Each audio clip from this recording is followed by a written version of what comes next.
जय हिंद। कंटिन्यू करते हैं अपने बायोलॉजी की क्लास को। पिछले क्लास में हम लोगों ने जॉइंट्स के बारे में समझ लिया था। आज हम लोग कंप्लीट स्टडी करने वाले हैं डाइजेस्टिव सिस्टम के बारे में। क्योंकि ये टॉपिक बहुत ही बड़ा है, इतना विस्तृत टॉपिक है, इसमें कई सारे ऑर्गन्स के बारे में बात होने वाली है, पूरा जो डाइजेस्टिव सिस्टम है उसके बारे में बात होने वाली है। तो it's a very big topic, तो इसे हम लोग कई पार्ट में पढ़ने वाले हैं। आज ही पूरा टॉपिक कंप्लीट नहीं होने वाला है डाइजेस्टिव सिस्टम का। ये फर्स्ट पार्ट है, इसके बाद कई अलग अलग और पार्ट्स आने वाले हैं डाइजेस्टिव सिस्टम को लेकर के। ठीक है, तो हम लोग डाइजेस्टिव सिस्टम शुरू करने से पहले एक बार पिछला जो लेक्चर है उसको हम लोग क्विकली रिवाइज कर लेते हैं, उसके बाद हम लोग शुरू करते हैं डाइजेस्टिव सिस्टम को। तो in our last lecture we studied about joints. Joints क्या होते हैं? जंक्शन पॉइंट जो होता है हड्डियों का, ठीक है, जंक्शन पॉइंट ऑफ बोन या फिर स्केलेटन्स। ओके, हमारी हड्डियों का जो जंक्शन पॉइंट होता है उसे हम लोग जॉइंट कहते हैं। अलग अलग तरह के जॉइंट होते हैं, जैसे हमने पिछली बार पढ़ा था कि एक होता है इमूवेबल जॉइंट। इमूवेबल यानी ऐसा जॉइंट जो किसी भी तरह का उसमें मूवमेंट ना हो, इसे हम लोग हिंदी में अचल संधि कहते हैं। अचल संधि, ठीक है, अचल संधि। यहाँ यानी कि यहाँ पे किसी भी तरह का मूवमेंट नहीं हो रहा है, इस तरह का जॉइंट है। इसे हम लोग एक और नाम से जानते हैं, उसका नाम है फाइब्रस जॉइंट। Fibrous joint. और ये जॉइंट कहाँ पे देखने को मिलेगा? तो ये हमारे स्कल यानी कि खोपड़ी में होता है। कहाँ पे होता है? खोपड़ी में, और इसके साथ ही साथ दांतों और जबड़ों के बीच में, ठीक है, तो इन द टूथ। तो इन जगहों पे जो संधि देखने को मिलती है या फिर जो जंक्शन देखने को मिलता है हड्डियों का, वो क्या कहलाता है? Fibrous joint. यहाँ पे किसी भी तरह का मूवमेंट अलाउड नहीं है। ओके, क्योंकि यहाँ पे बहुत ही ज़्यादा सेंसिटिव ऑर्गन्स हैं, जैसे कि दांत है, जैसे कि हमारा ब्रेन है, इनको प्रोटेक्शन देने की बात है। यदि इन हड्डियों में मूवमेंट होगा, जो यहाँ पे जॉइंट्स हैं उसमें मूवमेंट होगा, तो then there is issue of damage in the organ, particular organ. तो सेफ्टी और सिक्योरिटी के लिए ये जो जॉइंट्स हैं ये मूव नहीं करते, इमूवेबल होते हैं। ठीक है, देन सेकेंड हमने पढ़ा था, that was slightly movable. Slightly movable. Okay, slightly movable कौन से जॉइंट थे? तो इस तरह के जॉइंट जो जिनमें थोड़ा बहुत मूवमेंट अलाउड है। ठीक है, तो कुछ पार्ट मूवमेंट कहाँ पे हो रहा था? ये हो रहा था रिब्स में, और रिब्स के साथ साथ हमारा स्पाइनल कॉर्ड में। कल हमने इन सब चीज़ों को अच्छे से समझा था। देन एक होता है फ्रीली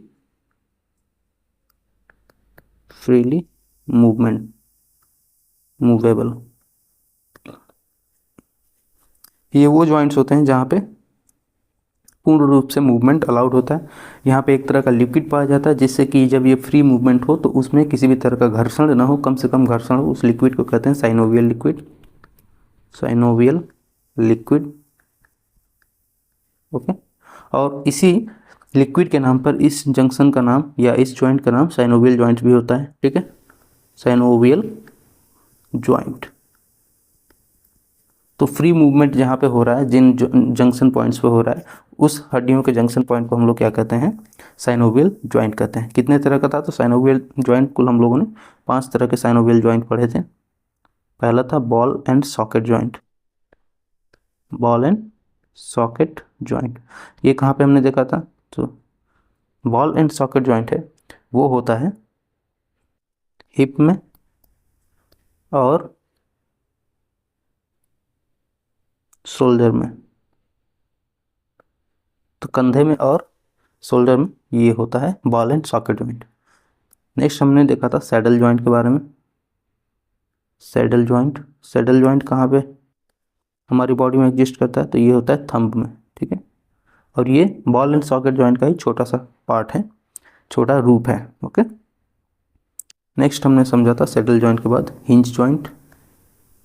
हिंज जॉइंट कहाँ पे देखने को मिलेगा हम लोगों को? तो ये जैसे दरवाजे में कब्जे होते हैं, वैसे ही हमारे हाथों में भी कब्जे लगे हुए हैं, और ये हमें नी यानी घुटने और एल्बो यहाँ पे देखने को मिलता है। हिंज के बाद हमने पढ़ा था पाइवोट जॉइंट के बारे में। पाइवोट जॉइंट कहाँ पे देखने को मिलेगा? तो ये देखने को मिलेगा हमारे नेक में, यानी हमारे गर्दन में। और पाइवोट जॉइंट के बाद हमने ग्लाइडिंग जॉइंट के बारे में पढ़ा था। ग्लाइडिंग जॉइंट कहाँ देखने को मिलता है? तो ग्लाइडिंग जॉइंट देखने को मिलेगा हमें अपना जो कलाई होती है यानी कि कार्पल्स में, और कार्पल्स के साथ मेटाकार्पल। ठीक है, तो इन दोनों जगहों पे ग्लाइडिंग जॉइंट देखने को मिलता है। नेक्स्ट हम बात कर लेते हैं कुछ फैक्ट्स जो हमने स्टडी किया था ह्यूमन मसल्स के बारे में। टोटल मसल्स कितनी होती हैं ह्यूमन बॉडी में? तो there are total 639 muscles. Liquid कौन सा पाया जाता है मसल में? तो that liquid is known as sarcoplasm. Sarcoplasm. Next protein कौन सा पाया जाता है मसल्स में? तो protein is known as myosin protein. Myosin protein. Okay. हमारी जो मसल्स हैं वो थकावट क्यों महसूस करती हैं? तो वो थकावट महसूस करती हैं, उसमें एक एसिड जमा हो जाता है जिसका नाम होता है लैक्टिक एसिड। क्या है? Lactic acid. सबसे छोटी मसल्स के बारे में हमने बात करी थी, उसका क्या नाम था? तो उसका नाम था स्टेपिडस। स्टेपिडस। और ये कहाँ पाई जाती है? तो ये कान की हड्डी, सबसे छोटी हड्डी स्टेपी के ऊपर पाई जाती है। ठीक है। वैसे ही हमने बात करी थी सबसे लंबी जो मसल होती है उसके बारे में, तो उसका क्या नाम था? उसका नाम था सार्टोरस। और ये कहाँ पाई जाएगी? तो ये सबसे लंबी हड्डी फीमर के ऊपर पाई जाती है। ओके, जांघ में। ओके। सबसे बड़े मसल्स की यदि बात करें कि पूरे ह्यूमन बॉडी में सबसे बड़ी मसल्स कौन सी होती है, तो उसका नाम है ग्लूटिमस मैक्सिमस। ग्लूटिमस मैक्सिमस। ओके। ग्लूटिमस मैक्सिमस ये कहाँ पे पाया जाएगा? तो ये पाया जाएगा पेल्विकल में। पेल्विकल में। ओके। फिर हमने बात करी थी वॉलेंट्री मसल्स की, ऐसी मसल्स जो थकान का महसूस करती हैं और जो हमारी इच्छा पे डिपेंडेंट होती है, जिसका मूवमेंट, वो क्या कहलाती हैं? Voluntary muscles. इनमें क्या होता है? इनमें थकान का अनुभव होता है। ठीक है। वहीं पे नॉन वॉलेंट्री मसल्स ऐसी मसल्स होती हैं जो हमारी इच्छा के अनुसार कार्य नहीं करती, बल्कि वो लगातार अपने हिसाब से कार्य करती रहती हैं, और इनमें जो थकान है वो नहीं होती। ठीक है। तो ये थकती नहीं है। ओके। नॉन वॉलेंट्री मसल्स, जैसे कि हमने बात करी थी कार्डियक मसल्स की। Cardiac muscles. ओके। तो ये हमने कुछ फैक्ट्स पढ़े थे पिछले क्लास में, उसे हमने क्विकली रिवाइज कर लिया। अब आगे बढ़ते हैं और समझते हैं आज का टॉपिक, दैट इज डाइजेशन। तो बात करते हैं डाइजेशन की कि डाइजेशन होता क्या है। तो डाइजेशन को बात करेंगे तो digestion is basically breaking down of complex food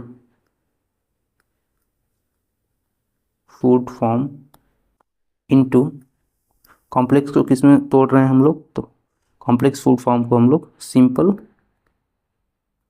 food form. अब इसको थोड़ा समझिए कि क्या है डाइजेशन। तो देखिए, जब भी हम भोजन करते हैं तो भोजन में तो हम कभी दाल खा रहे हैं, रोटी, चावल, कचौड़ी, पकौड़ी, तरह तरह की चीज़ें हम भोजन में ग्रहण करते हैं, रसगुल्ला, मीठा, ये सब सारी चीज़ें खा रहे हैं। ठीक है। ये बहुत ही कॉम्प्लेक्स फूड फॉर्म है। ठीक है।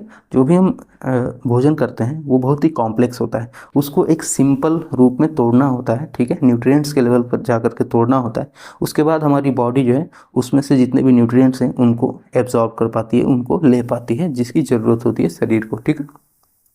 तो इस प्रक्रिया में जो भी, सपोज कीजिए एग्जाम्पल के रूप में हमने क्या खाया, टेक एन एग्जाम्पल कि हमने एक रोटी खाई, क्या खाया? चपाती। Okay.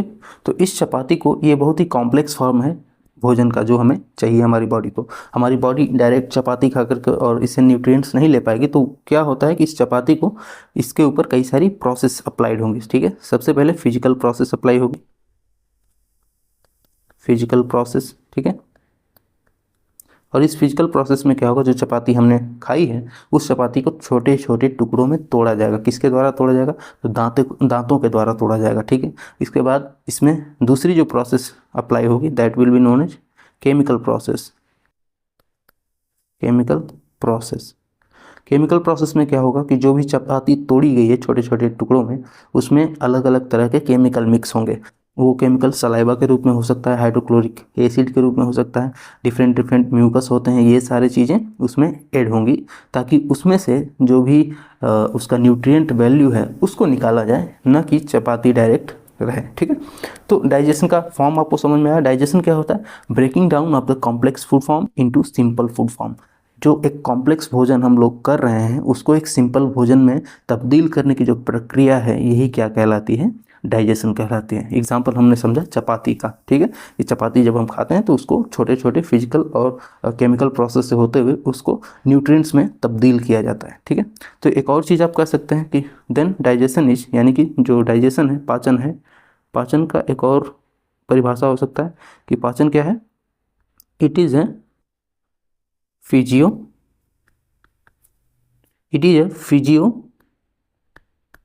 physiochemical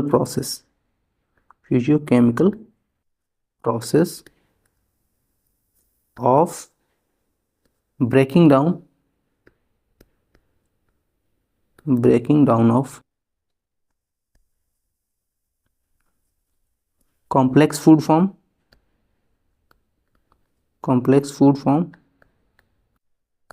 into simple food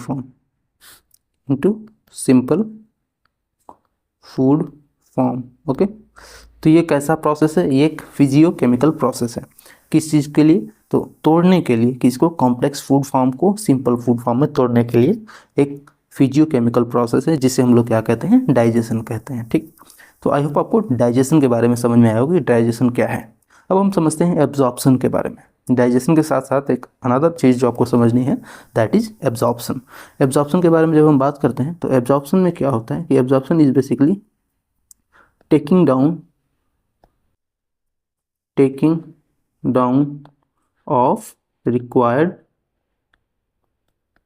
nutrients by the body. यानी कि हमारे शरीर को जिन न्यूट्रिएंट्स की ज़रूरत है, इस डाइजेस्टेड भोजन से निकालने की प्रक्रिया क्या कहलाती है? एब्जॉर्प्शन कहलाती है। यानी कि जो भी भोजन हमने ग्रहण किया है, उस भोजन में कई इंपॉर्टेंट न्यूट्रिएंट्स हैं, मिनरल्स हैं, वाटर हैं, इन सभी को हमारी बॉडी की तरफ से जो ग्रहण करने की प्रक्रिया है वो क्या कहलाती है? एब्जॉर्प्शन कहलाती है। ठीक, तो एब्जॉर्प्शन का मतलब क्या है कि एब्जॉर्प्शन मतलब हमारी शरीर ने जो भोजन हमने किया उसमें से जो जितने भी इंपॉर्टेंट केमिकल्स हैं, जितने भी इंपॉर्टेंट न्यूट्रिएंट्स हैं, उनको एब्जॉर्ब कर लिया, उनको ले लिया, जिसकी ज़रूरत थी हमारे शरीर को। अब यहाँ पे थोड़ा समझिए कि किसका किसका डाइजेशन होता है। ठीक है, तो डाइजेशन हमें किसका करना पड़ता है? यानी कॉम्प्लेक्स जो फूड फॉर्म होते हैं उन्हीं का डाइजेशन करना है। ठीक है, जो सिंपल फूड फॉर्म है उनको तो डाइजेस्ट नहीं करना, उनको तो बॉडी क्या होगी? डायरेक्टली एब्जॉर्ब कर लेगी। तो कॉम्प्लेक्स फूड फॉर्म क्या होते हैं? तो कॉम्प्लेक्स फूड फॉर्म होते हैं हमारे अंदर, जैसे हम प्रोटीन का जब भोजन करते हैं, ठीक है, जितने भी प्रोटीन्स के सोर्सेस हैं ये बहुत ही कॉम्प्लेक्स फूड फॉर्म होता है। इसको पहले तोड़ा जाता है। जब भी हम प्रोटीन ग्रहण करते हैं तो पहले ये छोटे छोटे सिंपल फॉर्म में तोड़ा जाएगा प्रोटीन को। उसके बाद फिर हम प्रोटीन को हमारी बॉडी क्या करेगी? जब सिंपल फॉर्म में तोड़ लेगी, उसके बाद हमारी बॉडी में उसका एब्जॉर्प्शन होगा और हमारी बॉडी को न्यूट्रिएंट वैल्यू मिलेगी उस प्रोटीन की। ठीक है, वैसे ही प्रोटीन के साथ साथ सेकेंड है दैट इज फैट्स होते हैं। तो जितने भी तरह के फैट्स हैं ये भी एक तरह के बहुत ही कॉम्प्लेक्स फूड फॉर्म है और इनको भी सिंपल फूड फॉर्म में पहले तोड़ा जाता है, उसके बाद इससे हमारी बॉडी क्या कर पाती है? एब्जॉर्ब कर पाती है। देन नेक्स्ट है कार्बोहाइड्रेट। क्या है? कार्बोहाइड्रेट्स अगेन, कार्बोहाइड्रेट्स भी क्या है? बहुत ही कॉम्प्लेक्स फूड फॉर्म है। इनको भी पहले तोड़ा जाता है हमारी बॉडी में जो फिजियोकेमिकल प्रोसेस है उसके द्वारा। उसके बाद ही हमारी बॉडी इसके न्यूट्रिएंट्स वैल्यू को ऑब्जॉर्व कर पाती है। वहीं पे जब एब्जॉर्प्शन की बात करते हैं तो किन चीज़ों का डायरेक्ट एब्जॉर्प्शन हो पाता है हमारी बॉडी में? तो हमारी बॉडी में जितने भी अमीनो एसिड्स हैं, अमीनो एसिड से क्या बनते हैं? तो अमीनो एसिड से ही प्रोटीन बनते हैं। तो amino acid basically simple form है प्रोटीन्स के, जो कि काफ़ी सिंपल फूड फॉर्म में एग्जिस्ट करता है। तो अमीनो एसिड का क्या होगा? डायरेक्ट ही हमारी बॉडी में क्या हो जाएगा? एब्जॉर्प्शन हो जाएगा। फिर जब हम बात करते हैं फैटी एसिड और ग्लिसरॉल की, किसकी? फैटी एसिड्स की, तो फैटी एसिड्स भी हमारी बॉडी के द्वारा डायरेक्टली एब्जॉर्ब कर लिए जाते हैं एज ए न्यूट्रिएंट्स। देन हम बात करते हैं यदि ग्लूकोज की, तो ग्लूकोज भी हमारी बॉडी में डायरेक्टली एब्जॉर्ब कर दिया जाता है। आपने कई बार उदाहरण भी देखा होगा कि किसी को ग्लूकोज चढ़ाया जाता है। ठीक है, यानी कि हमारे शरीर में जब ग्लूकोज की कमी हो जाती है तो बाहर से ग्लूकोज जो है डायरेक्टली हमारी बॉडी में एज ए नर्व्स, जो हमारी नसें होती हैं उनके द्वारा हमारे शरीर को चढ़ा दिया जाता है। यानी कि यदि कमी होती है तो डायरेक्टली हमारे बॉडी में एंटर करा दिया जाता है। ऐसा आप रोटी के साथ नहीं कर सकते कि रोटी की कमी होगी तो रोटी तोड़े और हमारे बॉडी में इंजेक्शन के थ्रू इंस्टॉल कर दिया, ऐसा नहीं होगा। लेकिन ग्लूकोज डायरेक्टली हमारे बॉडी में चला जाता है और एब्जॉर्ब कर लिया जाता है हमारी बॉडी के द्वारा। नेक्स्ट जो है दैट इज़ वाटर को भी हमें डाइजेस्ट करने की ज़रूरत नहीं है, डायरेक्टली बॉडी क्या कर लेती है? एब्जॉर्ब कर लेती है न्यूट्रिएंट्स वैल्यू को। इसके साथ ही जो विटामिन्स हैं, जितने भी तरह के विटामिन्स आपको देखने को मिलेंगे, ये इनको भी हमारी बॉडी डाइजेस्ट नहीं करती बल्कि डायरेक्टली एब्जॉर्ब कर लेती है। और इसके साथ ही जितने भी मिनरल्स आपको देखने को मिलेंगे, ठीक है, मिनरल्स। तो इन सब का क्या होता है, एब्जॉर्प्शन होता है। तो आई होप आपको एब्जॉर्प्शन में और इसमें अंतर समझ में आ गया होगा कि एब्जॉर्प्शन क्या होता है और एब्जॉर्प्शन के साथ साथ डाइजेशन क्या होता है। तो डाइजेशन रहा यहाँ प्रोटीन, फैट और कार्बोहाइड्रेट का, और एब्जॉर्प्शन है वो amino acid, fatty acid, glucose, water, vitamin और मिनरल्स का। ओके, तो ये दो चीज़ें आप याद रखिएगा। अब समझते हैं कुछ और इम्पॉर्टेंट टर्म्स को जो कि हमें हेल्प करती हैं डाइजेशन में। तो देखिए यहाँ पे दो इंपॉर्टेंट चीज़ें आपको समझनी है। एक है एलिमेंट्री कैनाल, एलिमेंट्री कैनाल, और दूसरा है digestive gland, digestive glands. Okay तो देखिए तो देखिए एलिमेंट्री कैनाल क्या होता है। एलिमेंट्री कैनाल वो गुहा है, इसको हम लोग कहते हैं आहार नली। एक तरह की ये नली है जिसे हम लोग क्या कहते हैं, आहार नली। ठीक है, और इस नली में क्या होता है, जो भी हम भोजन अपने मुख में डालते हैं ये यहाँ से, और जब तक ये भोजन हमारे शरीर से बाहर ना आ जाए अवशिष्ट पदार्थ के रूप में, तब तक जो हमारा भोजन कहाँ पे रहता है, एलिमेंट्री कैनाल में होता है। यानी कि इसमें कई सारे पार्ट्स हैं। ठीक है, हमारी जो पूरी एलिमेंट्री कैनाल है ये बहुत ही लंबी होगी, क्योंकि भोजन एक बार डाला अंदर तो ऐसा नहीं कि तुरंत 5 मिनट में बाहर आ जाएगा भोजन, नहीं। भोजन को पहले डाइजेस्ट होना है, इसके सारे न्यूट्रिएंट्स वैल्यू को उसमें से निकालना है, उसके बाद ही भोजन हमारे शरीर से बाहर आएगा। ठीक है, एकदम अवशिष्ट पदार्थ बन करके।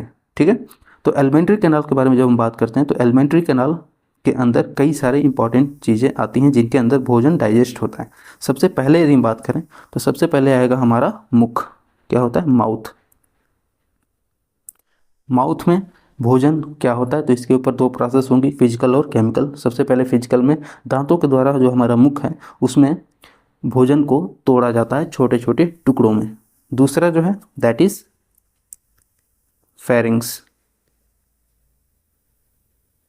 फेरिंग्स क्या होता है, तो फेरिंग्स जो है माउथ के जस्ट नीचे, जो हमारी गर्दन दिख रही है, गला दिख रहा है, वहाँ पे पीछे की तरफ एक नली होती है जिसमें भोजन और हवा यानी wind plus food, wind plus food, ये दोनों चीज़ें एक साथ आगे बढ़ती हैं नीचे की तरफ। लेकिन नीचे जी ये जो हमारा गर्दन है यहाँ पे दो नलिकाएं देखने को मिलेंगी, एक होती है विंड पाइप, एक होती है फूड पाइप। तो यहाँ पे ये जो दिख रहा है दिस इज विंड पाइप आगे की तरफ जो है, और इसके पीछे एक यहाँ पे ये वाली जो लाइन दिख रही है this is known as food pipe. ठीक है, तो इन दोनों के ऊपर एग्जिस्ट करता है फेरिंग्स। तो यहाँ पे है फेरिंग्स जिसमें हवा और भोजन दोनों एक साथ मिक्स होकर के आगे बढ़ रहे हैं, लेकिन इन दोनों को सेपरेट करने का काम होता है। यहाँ पे आपको एक छोटा सा स्ट्रक्चर दिख रहा होगा, इसको हम लोग बोलते हैं एपिग्लोटिक्स। क्या बोलते हैं, एपिग्लोटिस। तो एपिग्लोटिस क्या करता है, भोजन को और हवा को सेपरेट करता है। ठीक है, तो एपिग्लोटिस क्या करेगा, जो भी हमने भोजन खाया है अपने मुंह में चबाया है उसको सेपरेट करेगा, उसमें से हवा को क्या करेगा, विंड पाइप में भेज देगा, और वहीं से भोजन को फूड पाइप में भेज देगा। तो जो विंड पाइप है उसको हम लोग क्या कहते हैं, उसको हम लोग कहते हैं लैरिंग्स, और जो फूड पाइप है उसको हम लोग कहते हैं ओइसोफेगस। क्या कहते हैं, ओइसोफेगस, ESOPHAGUS। तो ओइसोफेगस किसको कहते हैं, फूड पाइप को कहते हैं। ठीक है, तो अब ध्यान रखिए भोजन कहाँ था, सबसे पहले मुख में था, मुख से कहाँ पे आया, वो आया फेरिंग्स के अंदर जहाँ पे भोजन और हवा दोनों एक साथ है। अब यहाँ से डिवाइड होगा, एपिग्लोटिक्स नाम का एक ऑर्गन है जो कि भोजन को अलग पाइप में भेजेगा और हवा को अलग पाइप में भेजेगा। हवा जाएगी विंड पाइप में जिसको हम लोग लैरिंग्स बोलते हैं, और भोजन जाएगा फूड पाइप में जिसको हम लोग ओइसोफेगस बोलते हैं। ठीक है, अब ये ओइसोफेगस कनेक्टेड रहता है आगे जा करके किससे, यहाँ पे हमने ओइसोफेगस तक की बात कर ली है। ओइसोफेगस, ये ओइसोफेगस कनेक्टेड रहता है स्टोमक से। किससे कनेक्टेड है, स्टोमक। ठीक है, तो स्टोमक में आ जाएगा भोजन। देखिए यहाँ पे नीचे आकर के ये ओइसोफेगस यहाँ पे स्टोमक से कनेक्टेड है, ये क्या है, स्टोमक है। ओके, अब आ गया भोजन स्टमक में। अब यहाँ पे इसका फिर से डाइजेशन की प्रोसेस जो है आगे बढ़ेगी, और इसको केमिकल प्रोसेस जितना भी है वो डाइजेशन यहाँ पे शुरू हो जाएगा। ठीक है, अब ये कुछ देर तक यहाँ रहेगा, फिर यहाँ से ये देखिए आगे बढ़ रहा है और ये जाएगा नीचे स्मॉल इंटेस्टाइन में। किस में जाएगा, छोटी आंत, small intestine. Okay, small intestine में भोजन कुछ देर रहेगा, यहाँ पे डाइजेस्ट होगा, और फाइनली जो डाइजेशन का प्रोसेस कंप्लीट होता है वो होता है लार्ज इंटेस्टाइन में। कहाँ पे होता है? Large intestine. तो लार्ज इंटेस्टाइन में भोजन जाएगा और फिर यहाँ से वो बाहर निकल जाएगा हमारी बॉडी से एकदम। अब इस पूरे भोजन में कुछ भी ऐसा नहीं है, कोई भी न्यूट्रिएंट बचा नहीं है, सारे न्यूट्रिएंट बॉडी की तरफ से एब्जॉर्ब कर लिया गया है एलिमेंट्री कैनाल की तरफ। और यहाँ से जो एनस है, यहाँ से ये लास्ट वाला पोर्शन क्या है? एनस, जिसे हिंदी में गुदा कहते हैं। यहाँ से जो भोजन जो पूरी तरह से डाइजेस्टेड है वो क्या करेगा? शरीर से बाहर निकल जाएगा। तो एलिमेंट्री कैनाल क्या होती है? एलिमेंट्री कैनाल बेसिकली ऐसा कैनाल है, ऐसी नली है जिसमें भोजन एक बार एंट्री कर रहा है तो पूरी तरह से डाइजेस्ट होने के बाद ही शरीर से बाहर निकल रहा है। इसके कई सारे पार्ट हमने देखे कि इसमें मुख है, फेरिंग्स है, ओइसोफेगस है, स्टोमक है, स्मॉल इंटेस्टाइन है, लार्ज इंटेस्टाइन है और एनस है। ठीक है, अब इसका एक बार आप 3D मॉडल देखिए तो आपको और भी ज़्यादा अच्छे से इसमें क्लैरिटी आएगी कि क्या होता है, कैसे होता है। तो देखिए ये हमारा डाइजेस्टिव सिस्टम है, ये ऊपर मुख है, मुंह से पूरा नीचे तक एनस तक सारी चीज़ें यहाँ पे दिखाई गई हैं। एक बार हम इसको थोड़ा जूम आउट करके आपको अच्छे से समझा देते हैं। देखिए ये हमारा मुख है, यहाँ पे सबसे पहले भोजन आएगा और भोजन आने के बाद सबसे पहला जो प्रोसेस होगा इसको डाइजेशन का वो यहीं पे शुरुआत होता है। ठीक है, तो ये हमारा माउथ है, क्या है? माउथ, मुख। यहाँ पे क्या होगा? फिजियोकेमिकल प्रोसेस होगा, पहले फिजिकल प्रोसेस फिर केमिकल प्रोसेस, यानी कि भोजन को छोटे छोटे टुकड़ों में तोड़ने का काम हमारे दांतों के द्वारा यहीं पे शुरुआत किया जाता है। उसके बाद यहाँ पे पीछे आपको एक और भी इम्पॉर्टेंट चीज़ दिख रही होगी जिसका नाम है फेरिंग्स। क्या नाम है? फेरिंग्स। तो यहाँ पे देखिए, यहाँ पीछे जो दिख रहा है ये वाला जो पोर्शन है, इसको थोड़ा और जूम आउट करेंगे तो यहाँ पे अच्छे से दिखेगा। ये दिख रहा है, दिस वन। यहाँ पे इस वाले पोर्शन की बात हो रही है, ये क्या कहलाता है? ये है फेरिंग्स। क्या है ये? फेरिंग्स। ओके, तो फेरिंग्स में हवा और भोजन दोनों एक साथ आ रहा है। ठीक है, विंड और फूड ये दोनों यहाँ पे आ रहा है और यहीं पे नीचे आपको एपिग्लोटिक्स दिखाई देगा जो क्या करेगा? भोजन को सेपरेट करता है हवा से। भोजन को क्या करता है? हवा से सेपरेट करता है। तो यहाँ पे थोड़ा नीचे जाएंगे तो यहाँ पे देखने को मिलेगा एक, ये जो दिख रहा है, यहाँ देखिए। ठीक है, तो ये जो दिख रहा है this is known as epiglottis. क्या है ये? ये है एपिग्लोटिस। इसे हम लोग क्या कहते हैं? एपिग्लोटिस। एपिग्लोटिस ये क्या करता है? भोजन को यानी कि फूड को सेपरेट करता है। किससे? विंड से। ठीक है, तो फूड और विंड का सेपरेशन कौन करता है? ये करता है एपिग्लोटिस। और ये कहाँ पे है? तो एकदम गर्दन जो है हमारी, गला है, वहीं पे सामने आपको दिख रहा है। ओके, अब यहाँ से भोजन और हवा दोनों अलग अलग हो जाएंगे और भोजन जाएगा थोड़ा सा नीचे और ये कहाँ पे फिर जाएगा? तो भोजन जाएगा फूड पाइप में जिसे हम लोग कहते हैं ओइसोफेगस। क्या कहते हैं? ओइसोफेगस। तो ये जो दिख रहा है आपको this is known as food pipe या फिर हम लोग इसे कहते हैं oesophagus. This is oesophagus. Okay, तो ओइसोफेगस में सारा भोजन यहाँ पे जाएगा। अब ओइसोफेगस देखिए नीचे कहाँ पे कनेक्टेड है, एक बार इसे देखिए तो आपको समझ में आएगा कि ओइसोफेगस कनेक्टेड है नीचे स्टमक से। देखिए ये जा रहा है और ये देखिए ये कनेक्टेड है स्टमक से, दिख रहा है? इसे हम लोग क्या कहते हैं? This is known as stomach. ये क्या है? Stomach. This is known as stomach. Stomach को हिंदी में क्या कहते हैं? इसे हिंदी में कहते हैं अमाशय। ठीक है, महाशय नहीं, अमाशय। ओके, तो अमाशय में भोजन जाएगा और ये अमाशय फिर आगे किससे कनेक्टेड है? तो ये कनेक्टेड है यहाँ पे इंटेस्टाइन से। कौन सी इंटेस्टाइन है? तो that is our small intestine. देखिए ये अमाशय का जो ये वाला पोर्शन दिख रहा है आपको, यहाँ पे ये भोजन इधर से आ रहा है और ये जा रहा है फिर इस स्मॉल इंटेस्टाइन में। ओके, तो यहाँ से अब कई सारी ये स्मॉल इंटेस्टाइन का यहाँ पे पोर्शन आपको दिखेगा जो कि पूरा बहुत लंबा होता है, लगभग 30 फीट के आसपास होता है ये। ठीक है, अराउंड 30 फीट के आसपास होता है और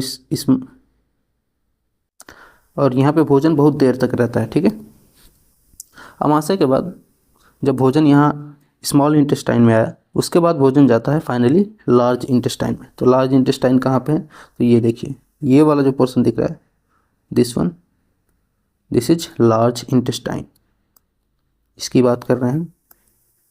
ये वाला पोर्शन जो दिख रहा है दिस वन। ठीक है, ये क्या है? This is large intestine, large intestine. और यहाँ पे भोजन से जितने भी बचे हुए मतलब इसके अंदर जो भी न्यूट्रिएंट्स होते हैं फाइनली यहाँ से भी एब्जॉर्ब कर लिए जाते हैं हमारी बॉडी के द्वारा। और लार्ज इंटेस्टाइन के बाद भोजन जाता है एनस में, और एनस से फिर हमारे बॉडी से बाहर निकल जाता है। तो आई होप आपको 3D में सारी चीज़ें देख करके बिल्कुल क्लियरली सारी चीज़ें स्पष्ट रूप से समझ में आ गई होंगी। अब आगे बढ़ते हैं और समझते हैं कुछ इंपॉर्टेंट चीज़ों के बारे में, that is known as digestive glands. तो डाइजेस्टिव ग्लैंड्स क्या होते हैं, हमने डाइजेस्टिव एलिमेंट्री कैनाल के बारे में समझ लिया, अब हम लोग डाइजेस्टिव ग्लैंड्स के बारे में समझते हैं। सो सेकेंड चीज़ है that is digestive glands. Glands को हम लोग हिंदी में बोलते हैं ग्रंथि, ठीक है। अभी इनके बारे में मतलब कितने तरह की ग्रंथियाँ होती हैं, कितने तरह के ग्लैंड्स होते हैं, उनका एक सेपरेट चैप्टर है, वहाँ पे विस्तार से समझेंगे। यहाँ पे सिर्फ और सिर्फ कौन कौन सी यहाँ पे ग्लैंड्स हैं जो यूज हो रही हैं हमारी बॉडी में भोजन को डाइजेस्ट करने में, उनके बारे में समझने वाले हैं। तो देखिए सबसे पहले हमारे मुख से ही बात शुरू होगी, और सबसे ऊपर मुख में क्या होता है, तो यहाँ पे होती हैं लार ग्रंथियाँ, जिसे हिंदी में बोलते हैं, इंग्लिश में बोलते हैं सलाइवरी ग्लैंड्स, सलाइवरी ग्लैंड्स, ठीक है। यानी कि सलाइवा जिनसे निकलता है हमारे भोजन में मिलने के लिए। सलाइवा के बाद उससे थोड़ा सा नीचे आएंगे तो हमारा लीवर है, ठीक है, ये भी एक तरह का ग्लैंड है, एक तरह की ग्रंथि है। लीवर के बाद नीचे आएंगे तो आप मिलेगा आपको गाल ब्लेडर, गाल ब्लेडर जिसे हिंदी में पित्ताशय कहते हैं, क्या कहते हैं, पित्ताशय कहते हैं। और यहीं पे आपको पथरी की एक समस्या होती है, स्टमक में जो पेट में स्टोन की बात आती है कि पथरी हो गया है, एक तरह की बीमारी है जिसमें छोटे छोटे पत्थर बन जाते हैं, वो कैल्शियम ऑक्सलेट के पत्थर होते हैं। और ये कहाँ पे बनते हैं, ज़्यादातर ये बनते हैं पित्ताशय में, यानी कि गॉल ब्लैडर में, ठीक है। गॉल ब्लैडर के बाद नीचे आपको थोड़ा सा और बढ़ेंगे तो आपको पैंक्रियाज देखने को मिलता है। पैंक्रियाज जिसे हिंदी में अग्नाशय कहते हैं, क्या कहते हैं, अग्नाशय, ओके। ये भी एक तरह का ग्लैंड है जो कि एंजाइम रिलीज करेगा। और फिर आएगा गैस्ट्रिक ग्लैंड्स, गैस्ट्रिक ग्लैंड्स। और फिर आएंगे इंटेस्टाइनल ग्लैंड्स, इंटेस्टाइनल ग्लैंड्स। ये ग्लैंड्स क्या होते हैं इनके बारे में हम विस्तार से आगे समझेंगे, लेकिन अभी सिर्फ और सिर्फ इनका नाम आपको बता रहे हैं कि हमारे बॉडी में कहाँ पे कौन सा ग्लैंड एग्जिस्ट करता है। तो सलाइवरी ग्लैंड्स ऊपर सबसे मुख में, माउथ में, ठीक है, जो हमारा मुंह है वहीं पे सलाइवरी ग्लैंड्स होंगी जिनसे लार निकलता है, सलाइवा निकलता है और ये हमारे भोजन में मिक्स होता है। उसके बाद लीवर जो है, यहाँ पे ये वाला पोर्शन जो है दिस इज लीवर, और लीवर से भी अलग अलग तरह के एंजाइम निकलते हैं जो हमारे भोजन को पचाएंगे। लीवर के नीचे आपको हरे रंग की ये जो संरचना दिख रही है this is known as gall bladder, ठीक है, जिससे निकलता है पित्त, और ये भी भोजन को डाइजेस्ट करने में इंपॉर्टेंट रोल प्ले करता है। यहाँ पे एक येलो रंग की जो स्ट्रक्चर दिख रहा है this is known as pancreas, pancreas बोलते हैं इसे, अग्नाशय। गैस्ट्रिक ग्लैंड्स की जब बात करेंगे तो गैस्ट्रिक ग्लैंड हमारे इस स्टोमक के अंदर ही होती हैं, जो गैस्ट्रिक ग्लैंड्स होती हैं। और इंटेस्टाइनल ग्लैंड कहाँ पे एग्जिस्ट करती हैं, तो इंटेस्टाइन के अंदर इंटेस्टाइनल ग्लैंड्स एग्जिस्ट करती हैं, ठीक। तो आई होप आपको इंटेस्टाइनल ग्लैंड्स के बारे में भी समझ में आ गया होगा, और जितने भी अलग अलग तरह के ग्लैंड्स हैं जो हमारे भोजन को पचाने में हेल्प कर रहे हैं उनके बारे में यहाँ पे समझ में आ गया होगा।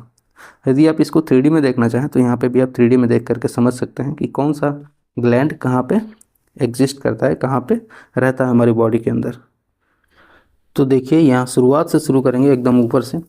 यहाँ पे क्या है, सलाइवरी ग्लैंड्स हैं मुख में हमारे, देख रहे हैं ये जो आपको दिख रहा है ये स्ट्रक्चर, ये, और यहाँ पे फिर नीचे की तरफ ये क्या है, ये है सलाइवरी ग्लैंड्स, जिनसे क्या निकलता है, सलाइवा निकलता है और हमारी बॉडी में जो भोजन होता है उसमें मिक्स होता रहता है, ठीक है। सलाइवा के बाद जब आप नीचे जाएंगे तो सलाइवा के बाद नीचे आपको, हमने लीवर की बात करी, और लीवर कहाँ पे है, ये देखिए, ये जो है लीवर जो एकदम पेट के साथ में, जो स्टोमक है उसके साथ में यहाँ पे दिख रहा है आपको, ठीक है। दो पार्ट में होता है ये लीवर पूरा, यहाँ पे आपको ये वाला पोर्शन दिख रहा है लीवर का, और यहाँ पे, ठीक है, दो पार्ट में होता है ये। और ये लीवर क्या है, ये लीवर है, ये हमारे स्टोमक से बिल्कुल अटैच्ड रहता है। जो हमारा स्टोमक देखा है आपने, ये स्टोमक उसके जस्ट साइड में आपको दिख रहा होगा। यहीं पे आपको गाल ब्लैडर भी दिखेगा, जो हरे रंग का ये दिख रहा है, यहाँ पे अंदर जाने पे ये दिखेगा, ठीक है। यहाँ पे गाल ब्लैडर है जो हरे रंग का ये दिखाई दे रहा है, ये क्या है, गाल ब्लैडर। और इसी गाल ब्लैडर के साइड में आपको देखने को मिलेगा पैंक्रियाज, यहाँ पे दिख रहा है, ये जो है पीले रंग वाला ये है पैंक्रियास, ठीक है। तो गॉल ब्लैडर और पैंक्रियास। बाकी जब हम बात करते हैं इंटेस्टाइनल ग्लैंड्स की, तो इंटेस्टाइनल ग्लैंड्स इंटेस्टाइन में एग्जिस्ट करता है, ये पूरा जो इंटेस्टाइन है इसमें, ठीक है। यहाँ पे क्या होंगे, इंटेस्टाइनल ग्लैंड्स होंगे। और इसके साथ ही जब हम बात करते हैं गैस्ट्रिक ग्लैंड्स की, तो गैस्ट्रिक ग्लैंड्स जो है वो पेट में एग्जिस्ट करता है, जो हमारा स्टोमक है यहाँ पे, ठीक है। तो आई होप आपको 3D में भी देख करके चीज़ें सारी समझ में आई होंगी। अब आगे बढ़ते हैं और समझते हैं कुछ और इम्पॉर्टेंट टॉपिक्स के बारे में। सबसे पहले हम बात करेंगे अपने मुंह से, और हमारे मुख में सबसे पहला जो स्ट्रक्चर है वो है हमें पढ़ना दांतों के बारे में, क्योंकि दांतों से ही डाइजेशन का प्रोसेस शुरू हो रहा है। ख़त्म होगा एकदम लास्ट में एनस में जाकर के, जहाँ पे सारा भोजन निकाल दिया जाएगा हमारी बॉडी से, तब तक डाइजेशन चलता ही रहता है।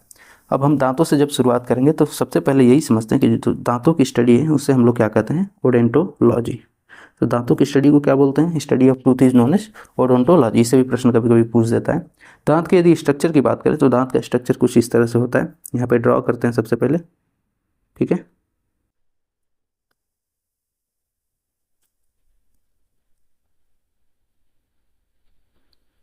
कुछ इस तरह से दांतों का स्ट्रक्चर होता है।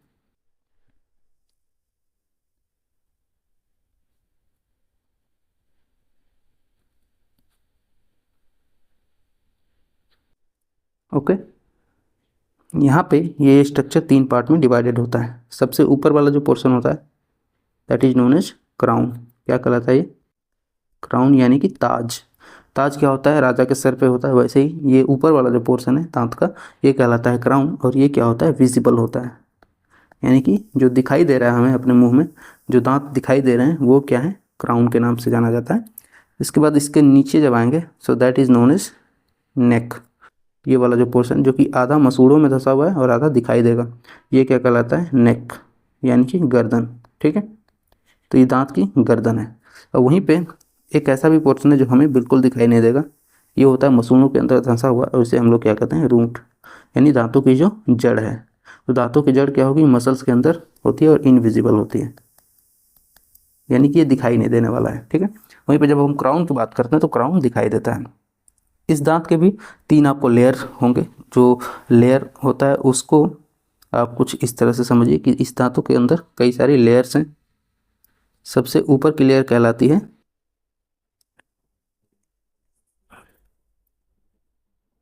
इनामेल। ये जो लेयर है this is known as enamel, ठीक है।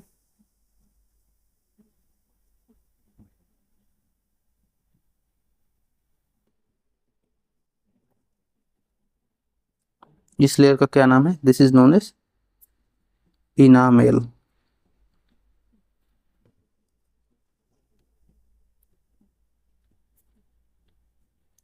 इसके नीचे एक स्ट्रक्चर आपको दिखाई देगी,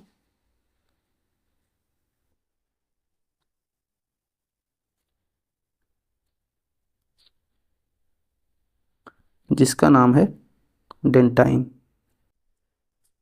इसके जस्ट नीचे आपको दिखाई देगी, इसे हम लोग कहते हैं डेंटाइन।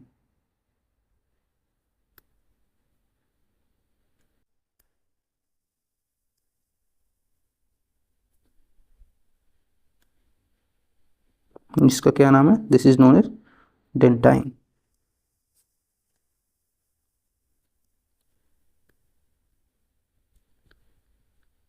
और सबसे नीचे सबसे अंदर की जो स्ट्रक्चर है that is known as pulp. क्या कहलाती है ये, पल्प कहलाती है। सबसे अंदर का जो स्ट्रक्चर है this is known as pulp.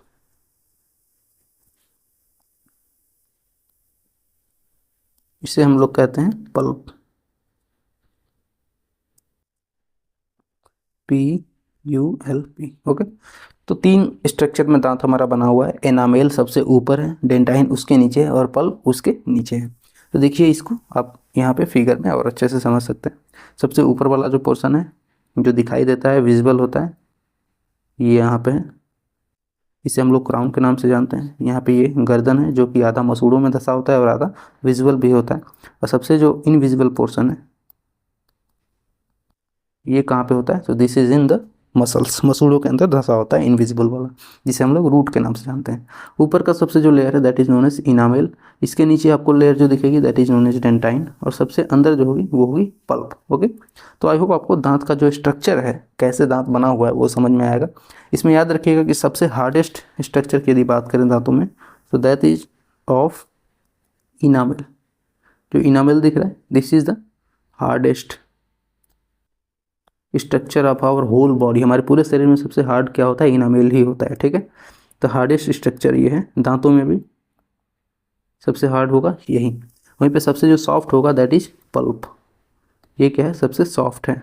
Okay, बात करेंगे कि जो नर्व्स हैं या जो नसें हैं वो कहाँ पे एग्जिस्ट करती हैं। तो जो नसें हैं हमारे दांतों के अंदर भी जो नर्व्स गई हुई हैं वो यहाँ पे पल्प के अंदर होती हैं। ठीक है, तो जब भी यदि कभी दांतों में ऊपर से ये क्षरण होना शुरू होता है जब दांतों का, तो अंदर ये जब इनामेल को क्रॉस करेगा उसके बाद डेंटाइन को क्रॉस करेगा, और जैसे ही ये यहाँ पल्प के पास जाएगा तो दांतों में बहुत तेज दर्द होना शुरू होता है। ठीक है, तो क्योंकि यहाँ पे क्या है, पल्प में क्या है, नर्व्स हैं, सारी जो नसें हैं ये कहाँ पे आकर जुड़ी होती हैं दांतों से?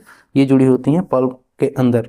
और यदि पल्प के पास यहाँ तक कोई चीज़ जाती है या दांत यहाँ तक खराब हो जाते हैं, so then it is very risky, और ये दांतों का जो दर्द है वो असहनीय होता है। ठीक है, तो आई होप आपको जो दांत का जो स्ट्रक्चर है ये पूरा अच्छे से समझ में आ गया होगा। अब आगे बढ़ते हैं और समझते हैं दांतों के टाइप के बारे में, कि दांत कितने तरह के होते हैं, फंक्शन क्या है दांतों का। तो जब हम बात करते हैं दांतों के बारे में, देखिए हमारे शरीर में दो तरह के दांत होते हैं, types of teeth in human body या फिर माउथ। तो यहाँ पे हम लोगों को दो तरह के दांत देखने को मिलेंगे।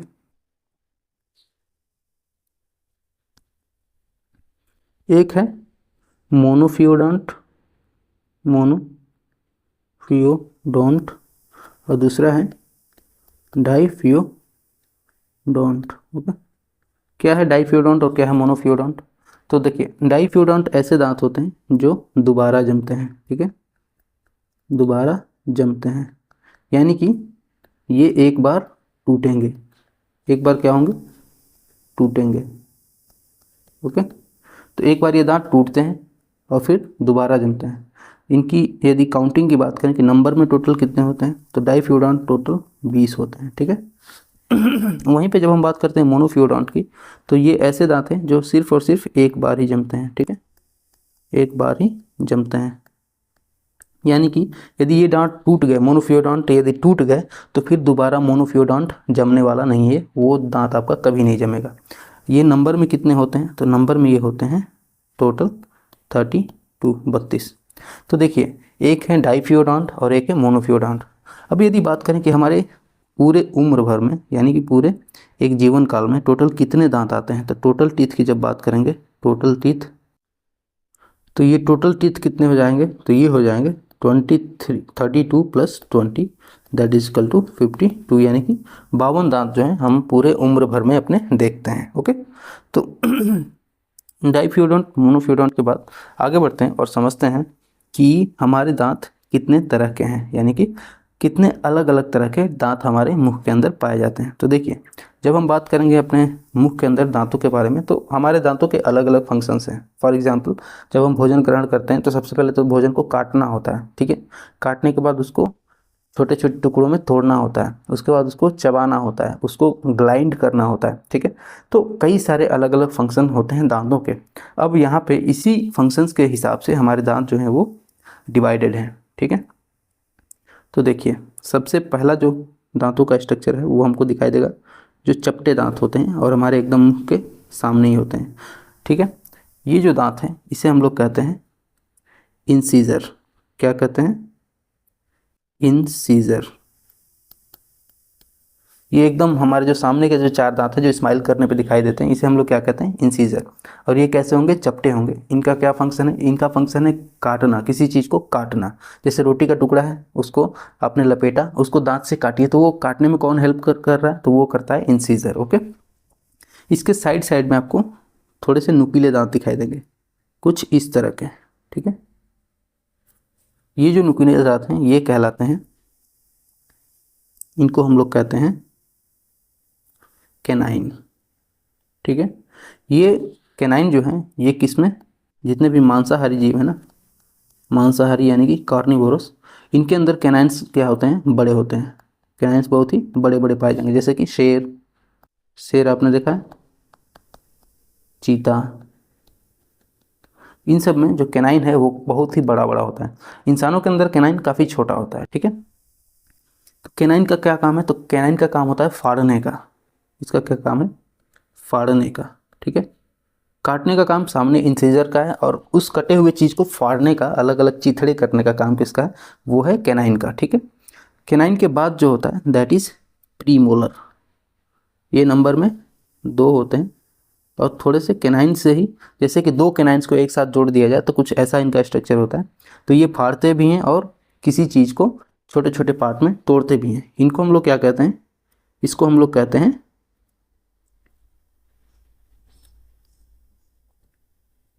प्रीमोलर। ये क्या है, these are known as premolar, okay. Premolar के बाद जो होता है सबसे लास्ट में दैट इज आवर मोलर। एकदम लास्ट में जो दिखेगा वो है क्या है, मोलर है, ठीक है। This is known as molar. तो दांत कितने तरह के देख लिए हमने, 4 तरह के दांत देखे। सबसे पहले है इंसीजर, इंसीजर के बाद है कैनाइन, कैनाइन के बाद है प्रीमोलर, और प्रीमोलर के बाद है मोलर। प्रीमोलर और मोलर का जो मेन काम है वो है किसी चीज़ को चबाना, चबाने का जो मेन काम है वो क्या होता है, प्रीमोलर और मोलर करते हैं। ये प्रीमोलर और मोलर जितने भी शाकाहारी होते हैं ना, उनमें आपको ज़्यादा देखने को मिलेगा, हर्बीवोरस में, ठीक है। शाकाहारियों में इनकी संख्या ज़्यादा होती है, और ये आपको देखने को मिलता है मोलर और प्रीमोलर में, ठीक है। तो आप देखिए, गाय देख लीजिए, बकरी देख लीजिए, घोड़ा देख लीजिए, गधा देख लीजिए, इन सब के अंदर जो दांत होते हैं प्रीमोलर और मोलर, इनका बहुत ही ज़्यादा रोल है। क्योंकि आपने देखा होगा, एक बार जब गाय खाना खा लेती है, भोजन कर लेती है, चारा खा लेती है, उसके बाद उसको अपने पेट से निकाल करके थोड़ा थोड़ा, पेट से यानी कि अपने जहाँ पे वो स्टोर करके रखी रहती है, एक बार खाने के बाद थोड़ा थोड़ा थोड़ा थोड़ा उसको च्यू करती है, च्यू करती है, चबाती है, रेगुलर चबाएगी। और ये इसका मूवमेंट कुछ इस तरह से होगा। हमारे इन दांतों का मूवमेंट कुछ लेफ़्ट और राइट, लेफ़्ट और राइट की तरफ से होता है। ये ऊपर नीचे मूव करने पे किसी चीज़ को आप, जैसे कि एक वो होता है ना, क्या बोलते हैं उसको, चक्की, आटे की चक्की, उसमें उसका मूवमेंट कैसे होता है, तो लेफ़्ट और राइट होता है, ठीक है। वर्टिकल मूवमेंट ना हो करके हॉरिजॉन्टल मूवमेंट होता है एक दूसरे के ऊपर। जैसे कि सिलबट्टा होता है, उस पर भी हम जब मसाला पीसते हैं तो वो भी हॉरिजॉन्टल मूवमेंट होता है। कुछ वैसा ही मूवमेंट यहाँ दांतों का भी देखने को मिलता है, प्रीमोलर और मोलर का। ऊपर भी प्रीमोलर मोलर है और नीचे भी प्रीमोलर और मोलर है। तो इनके बीच में कोई भी चीज़ रख के जब इनका लेफ्ट एंड राइट मूवमेंट होगा, हॉरिजॉन्टल मूवमेंट होगा, तो उसके नीचे ये चीज़ें पिसेंगी, पिस करके क्या होंगी, छोटे छोटे टुकड़ों में टूटेंगी, ठीक है। तो पीसने का काम किसका है, ये प्रीमोलर और मोलर का, और ज़्यादातर शाकाहारियों में इसकी संख्या ज़्यादा होती है, ठीक है। अब आइए थोड़ा इनको विजुअल फॉर्म में थोड़ा समझिए। देखिए देखिए, ये जो सामने के जो दांत, 4 दांत आपको दिखाई दे रहे हैं, ये क्या है, these are known as incisor, ठीक है। इंसीजर सामने से एकदम ऐसे चपटा होता है, और इसका मेन काम कैसा है, काटने का। आपने देखा होगा जो नाइफ होती है या फिर गणासा होता है जो किसी चीज़ को काटता है, टांगी होती है, ये कैसा होता है, एकदम प्लेन और सीधा होता है, ठीक है। प्रीमोलर के बाद जो नेक्स्ट आपको दिखाई देगा दैट इज़ कुछ इस तरह का स्ट्रक्चर यहाँ पे दिखेगा, और इसे हम लोग क्या कहते हैं, इसे हम लोग कहते हैं कैनाइन, ठीक है। ये जो है this is known as canine, ठीक, कैनाइन है ये। और कैनाइन का जो मुख्य काम है वो क्या है, ये काम था फाड़ने का, किसी चीज़ को फाड़ने का जो मुख्य काम था वो किसका था, कैनाइन का था, ओके। तो कैनाइन के बारे में भी हमने समझ लिया, और हमने इंसीजर के बारे में समझ लिया। अब जो 2 बचे हुए चीज़ें हैं, जो बचे हुए दांत हैं, वो हैं प्रीमोलर और मोलर। तो देखिए, जब 2 कैनाइन एक जगह कुछ दिखें, देखिए एक है ये प्रीमोलर, यहाँ पे कुछ इस तरह से इसका स्ट्रक्चर होता है, और यहाँ पे प्रीमोलर में देखिए ये 4 आपको कैनाइन की जैसा स्ट्रक्चर दिखेगा, ठीक है। तो एक जगह आपको 2 कैनाइन के स्ट्रक्चर दिखेंगे, और एक जगह आपको 4 कैनाइन के स्ट्रक्चर दिखेंगे। और इनका जो मेन काम है, इनका मेन मुख्य काम है, ये है पिसने का, यानी कि किसी भी चीज़ को रगड़ने का काम है, उसको छोटे छोटे टुकड़ों में एकदम बारीक उसको पीसने का काम है, ओके। तो प्रीमोलर और मोलर का फंक्शन आपको समझ में आया, वहीं पे इंसीजर का और कैनाइन का समझ में आया। इंसीजर काटेगा, कैनाइन फाड़ेगा, और प्रीमोलर और मोलर उसको पीसेंगे, ठीक है। ये हमारे दांत हो गए जिनका मुख्य कुछ काम आपने समझ लिया। अब आइए और आगे बढ़ते हैं और समझते हैं इन्हीं दांतों के बारे में कि ये दांत कुल कितने नंबर्स में होते हैं हमारे शरीर में। तो हमारे मुख में जो टोटल दांत हैं वो कितने हैं, टोटल 32 हैं। तो यदि हम बात करेंगे इन दांतों की, तो देखिए टोटल हमारे मुंह में जो दांत हैं वो हैं 32। ठीक है, अब इनकी काउंटिंग करिएगा कैसे होगा।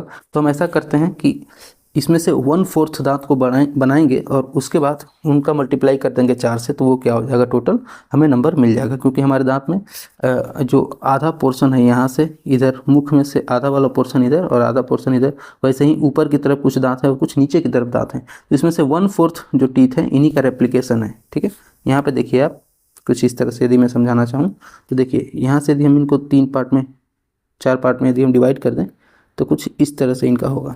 तो यहाँ से यदि आप देखेंगे तो ये वाला जो पोर्शन, मान लीजिए सिर्फ ये वाला पोर्शन, इसे ही यदि आप स्टडी कर लेते हैं तो आपको बाकी चारों जो बाकी 3 बचे हुए हैं उनको स्टडी करने की ज़रूरत नहीं है, और नंबर्स भी हम यहीं से सारे के सारे निकाल लेंगे। ठीक है, तो कितने हैं नंबर्स में एक बार यहाँ पे हम इसको अच्छे से बताते हैं आपको। तो देखिए जो इंसीजर थे ये नंबर में हम लिखते हैं 2। ठीक है, ये कितने लिख रहे हैं, 2 यहाँ पे। ठीक, इंसीजर के बाद कैनाइन आया था, कैनाइन कितना है, 1, और इंसीजर कितने हैं, 2। इसके बाद प्रीमोलर देखने को मिला था, प्रीमोलर कितने थे, ये थे 2। ठीक है, प्रीमोलर हो गए 2, और मोलर कितने देखने को मिले थे, तो मोलर हैं टोटल 3। मोलर कितने होते हैं, 3 होते हैं। इसको अलग कलर से करते हैं, 1 2 3। ठीक है, तो इनको जब आप ऐड करेंगे टोटल, तो टोटल कितने निकल के आएंगे, ये हो जाएगा टोटल 2 2 4 3 7 1 8। कितना हो गया, 8। और हमने सेट बनाया था अलग अलग, तो ये 4 सेट में है टोटल। अब इस सेट को यदि आप मल्टीप्लाई करेंगे 4 से तो ये कितने हो जाएंगे टोटल, ये हो जाएगा 32। तो हो गए 32 दांत कुल। आइए यहाँ पे इसको एक बार अच्छे से इसमें देख करके समझ लीजिए। यहाँ पे देखिए 2 2 का सेट बनाया हमने। पहले यहाँ पे है 2 है इंसीजर, ठीक है, उसके बाद है यहाँ पे एक कैनाइन, यहाँ पे 2 इंसीजर हो गए, एक कैनाइन हो गया। उसके बाद 2 प्रीमोलर देख रहे हैं आपको पीले रंग वाले, ये जो है प्रीमोलर, ये नंबर में कितने हैं, ये भी 2 हैं। वहीं पे जो हम ये जो दांत हैं दैट इज़ मोलर, ये कितने हैं, 3 हैं। तो 3 और 2 5, 5 1 6 और 6 2 8, तो टोटल 8 हो गए। अब ऐसे कितने हैं टोटल, तो ऐसा ही टोटल हम लोग को 3 और देखने को मिल रहा है। तो यहाँ पे 8 × 4 टाइम्स दिस विल बिकम 32। तो कुल टोटल दांत कितने हो गए, 32 हो गए। अब इन दांतों को लिखने का एक फार्मूला होता है, अलग अलग फार्मूले इनके लिए होते हैं, बच्चों में और वयस्क में इनके लिखने का एक फार्मूला होता है। तो सबसे पहले हम किसी दांत में हम लोग लिखते हैं इंसीजर के बारे में, उसके बाद हम लोग लिखते हैं कैनाइन के बारे में, उसके बाद लिखते हैं प्रीमोलर के बारे में, उसके बाद लिखते हैं मोलर के बारे में। ठीक है, तो इन दांतों के बारे में इनका जो फार्मूला है इसको आप लोग समझिए कि बच्चों में यानी कि चाइल्ड्स में इसमें इसका फार्मूला अलग होता है, और एडल्ट्स में इसका फार्मूला अलग होता है। तो देखिए चाइल्ड में सबसे पहले हम बात करेंगे यदि, तो इंसीजर कितने होते हैं, इसमें 2 इंसीजर दिखाई देंगे आपको, यानी कि 2 दांत होंगे सामने। ठीक, फिर जब हम बात करेंगे कैनाइन की, तो बच्चों में कैनाइन भी होता है। ठीक है, तो एक कैनाइन होगा। वहीं पे जब हम बात करते हैं प्री मोलर की, तो बच्चों में प्री मोलर होता ही नहीं है। ठीक है, तो यहाँ पे हो जाएगा 0, यानी कि प्री मोलर उसके अंदर है ही नहीं। फिर हम बात करते हैं मोलर्स की, तो सिर्फ और सिर्फ 2 मोलर आपको दिखाई देंगे बच्चों के अंदर। ठीक है, तो बच्चों का जो फार्मूला है डेंटाइन फार्मूला, वो होता है 2102। क्या होता है, 2102। वहीं पे जब हम बात करते हैं एडल्ट्स की, तो एडल्ट्स का जो डेंटाइन फार्मूला है उसमें इंसीजर तो 2 होते हैं। ठीक है, कैनाइन भी 1 होता है। ठीक है, जब हम बात करते हैं प्री मोलर की, तो प्री मोलर भी होते हैं। टोटल कितने होते हैं, 2 होते हैं। और मोलर कितने होते हैं, तो मोलर होते हैं 3। ठीक है, तो बच्चों में और वयस्कों में यही अंतर होता है दांतों में। बच्चों में कौन कौन से हैं, इंसीजर 2 है, कैनाइन 1 है, प्री मोलर होता ही नहीं है, और थर्ड मोलर भी नहीं होता है बच्चों में। ठीक है, थर्ड मोलर भी नहीं होता है, सिर्फ और सिर्फ 2 मोलर ही होते हैं। जो सामने ये लास्ट वाला जो पोर्शन दिख रहा है, this is third molar, third molar ये नहीं होता है। ये किस में होता है, ये वयस्कों में होता है। ठीक है, तो देखिए वयस्कों का फार्मूला हो जाएगा 2, यानी कि कैनाइन 2 है, 2 यानी कि इंसीजर 2 है, उसके बाद है 1 यानी कि कैनाइन 1 है, उसके बाद है प्रीमोलर, तो प्रीमोलर 2 वयस्कों में आ जाते हैं। और फिर बचता है थर्ड मोलर, तो 3 मोलर के दांत भी होते हैं, ठीक है।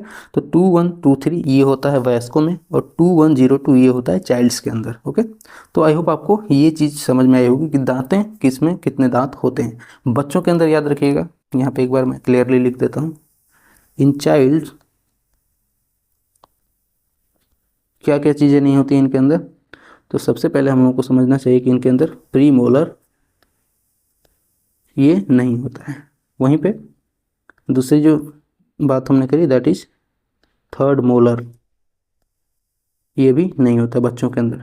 और वयस्कों के अंदर सभी चीज़ें एग्जिस्ट करती हैं। अब ऐसा क्या है, थर्ड मोलर इतना देर से आता है, तो ऐसा क्या इंपॉर्टेंट है थर्ड मोलर के बारे में। तो देखिए जो थर्ड मोलर होता है, थर्ड मोलर ये जब हम 23 से 24 साल के हो जाते हैं उस समय निकलता है, ठीक है। ये बहुत ही देर में आता है ये दांत, और इसीलिए इस दांत को हम लोग एक और नाम से जानते हैं जिसका नाम है विस्डम टूथ, विस्डम टूथ, ठीक है। यानी कि अक्ल दांत के नाम से, अक्ल दांत। अक्ल दांत क्या होता है, यानी कि जब इंसान को अक्ल आनी शुरू हो जाए, अक्ल आ जाए कि जिंदगी में करना क्या है, पढ़ाई लिखाई है या फिर शादी ब्याह करना है या फिर घर गृहस्थी कैसे संभालनी है। 25 के बाद ही तो इंसान इन सब चीज़ों में अच्छे से इन्वॉल्व होता है, तब तक तो वो पढ़ाई ही कर रहा होता है, ठीक है। तो थर्ड मोलर को हम लोग विजडम टूथ इसीलिए कहते हैं क्योंकि ये एक ऐसे एज पे आता है जब उस एज में उस इंसान को अपने अब इस पारिवारिक चीज़ों के बारे में, रिश्तेदारों के बारे में, इसके साथ ही साथ जो जो जीवन है उसके बारे में अब समझने का और जानने का एकदम टर्निंग पॉइंट होता है। तो इसीलिए इसको क्या कहते हैं, विजडम टूथ कहते हैं। मतलब कि इस समय पे यदि कोई इंसान है तो उसको अक्ल आनी शुरू हो जाती है, ठीक है। तो ये रहा थर्ड मोलर के बारे में, ठीक है। अब आइए एक बार हम लोग अच्छे से इन दांतों के बारे में भी, जैसे हमने डाइजेस्टिव सिस्टम के बारे में समझा था 3D में, वैसे इन दांतों के बारे में भी थोड़ा सा 3D स्ट्रक्चर देख लेते हैं इनका, ठीक है। तो देखिए ये जो स्ट्रक्चर दिख रहा है ये हमने दांतों के बारे में पढ़ा। थोड़ा इसको हम जूम आउट करेंगे तो हमें और अच्छे से चीज़ें समझ में आएंगी। ये क्या है, हमारा जबड़ा है और यहाँ पे हमको दांत दिखाई दे रहे हैं, ठीक है। सबसे पहले तो आप इनके नंबर्स के बारे में जान लीजिए। यहाँ पे देखिए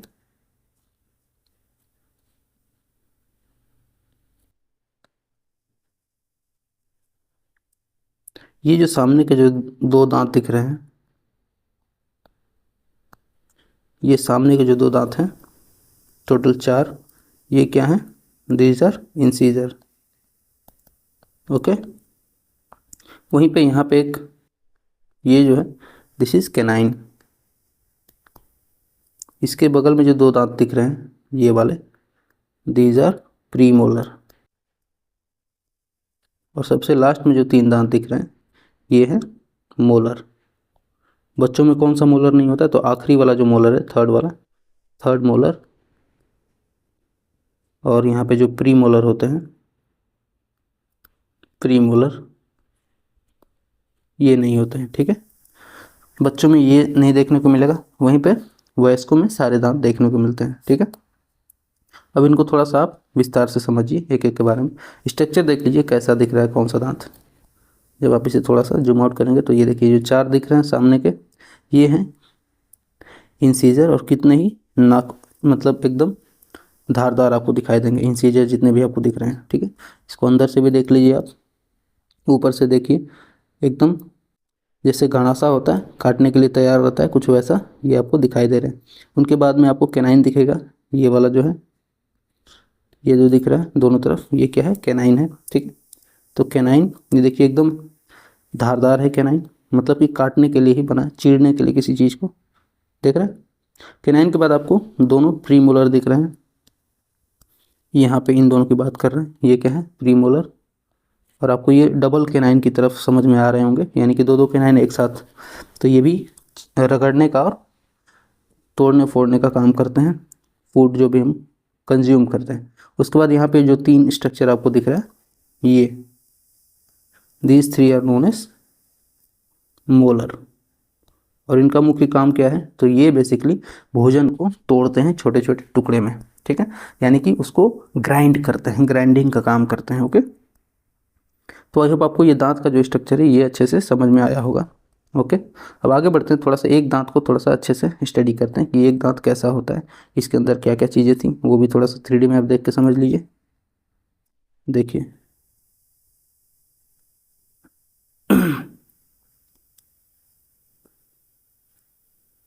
ये दिख रहा है आपको सबसे ऊपर की तरफ, this is known as one teeth.